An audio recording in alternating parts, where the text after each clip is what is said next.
ಸೌಹಾರ್ದದ ವೇದಿಕೆಯಲ್ಲಿ ನಿಂತು ಇಂತಹ ಧರ್ಮಾತ್ಮರ ಬಗ್ಗೆ ಯೋಚನೆ ಮಾಡುತ್ತಾ ಬಂದಾಗಲೆಲ್ಲ ಇದೆಲ್ಲ ಪಾವನವಾಗಿದೆ ಅನ್ನುವಂತಹ ಭಾವ ನಮ್ಮನ್ನು ಆವರಿಸಿಕೊಳ್ಳುತ್ತದೆ.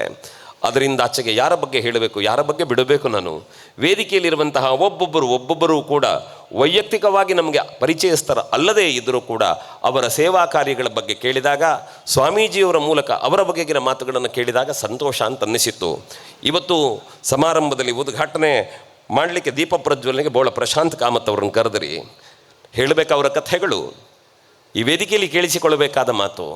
ಯಾರಿಗೆ ಯಾವ ಕಾಲದಲ್ಲಿ ಸಂಕಟ ಒದಗಿತು, ಪ್ರಶಾಂತಣ್ಣ ಅಂತ ಒಂದು ಕರೆ ಮಾಡಿದರೆ ಆ ಕ್ಷಣಕ್ಕೆ ಬಂದು ಅವರ ಬೆಂಬಲವಾಗಿ ನಿಂತು ನಾನಿದ್ದೇನೆ ನಿಮ್ಮೊಟ್ಟಿಗೆ ಅಂತ ಹೇಳಿದವರು.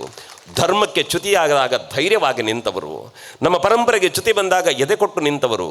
ಮಾತ್ರ ಅಲ್ಲ, ನಾನು ಕಾರ್ಯಕ್ರಮದಲ್ಲಿ ಗಮನಿಸಿದ್ದೆ, ಒಂದು ಪುಟ್ಟ ಹುಡುಗಿಯನ್ನು ಸನ್ಮಾನ ಮಾಡಬೇಕಾಗಿತ್ತು. ನಮ್ಮಲ್ಲೊಂದು ಯೋಚನೆ ಇದೆ ಏನು ಅಂತಂದರೆ, ಪುಟ್ಟ ಮಕ್ಕಳು ಕೂತರು, ಹೆಣ್ಣು ಮಕ್ಕಳು ಕೂತರೆ ಗಂಡಸರು ಮಾಲೆ ಹಾಕ್ಲಿಕ್ಕೆ ಮುಂದೆ ಹೋಗೋದಿಲ್ಲ, ಅವರಿಗೊಂದು ಸಂಕೋಚ ಇದೆ. ಆದರೆ ಆ ವೇದಿಕೆಯಲ್ಲಿ ಒಬ್ಬ ಆಕೆ ಸಾಧಕಿ ಹೆಣ್ಣು ಮಗಳನ್ನು ಕೂರಿಸಿದಾಗ ಇದೇ ಪ್ರಶಾಂತಣ್ಣ ಹೋಗಿ ಅವಳ ಕೊರಳಿಗೆ ಹಾರವನ್ನು ತೊಡಿಸಿ ಅವಳಿಗೆ ಕೈ ಮುಗಿದು ನಮಸ್ಕರಿಸಿ ನೀನು ನನ್ನ ದೇವರಿದ್ದೀ ಅನ್ನುವ ಭಾವದಿಂದ ಗೌರವಿಸಿದ ಸನ್ನಿವೇಶ ಇದೆಯಲ್ಲ, ಅದನ್ನು ಜೀವನದಲ್ಲಿ ನಾನು ಯಾವತ್ತೂ ಮರೆಯುವುದಿಲ್ಲ. ಇಂತಹ ಸುಂದರ ಮನಸ್ಸುಗಳು ಹುಟ್ಟಿ ಬೆಳೆದು ಬದುಕು ಕಟ್ಟಿಕೊಳ್ತಾ ಇರುವ ಈ ನೆಲದಲ್ಲಿ ಸೌಹಾರ್ದದ ಬಗ್ಗೆ ಮಾತನಾಡಬೇಕು. ನೆನಪಿಟ್ಟುಕೊಳ್ಳಿ, ಭಾರತೀಯ ಪರಂಪರೆಯೇ ಅದು ಸೌಹಾರ್ದದ ದೊಡ್ಡ ಸಂದೇಶವನ್ನು ಜಗತ್ತಿಗೆ ಕೊಟ್ಟಂತಹ ಕ್ಷೇತ್ರ.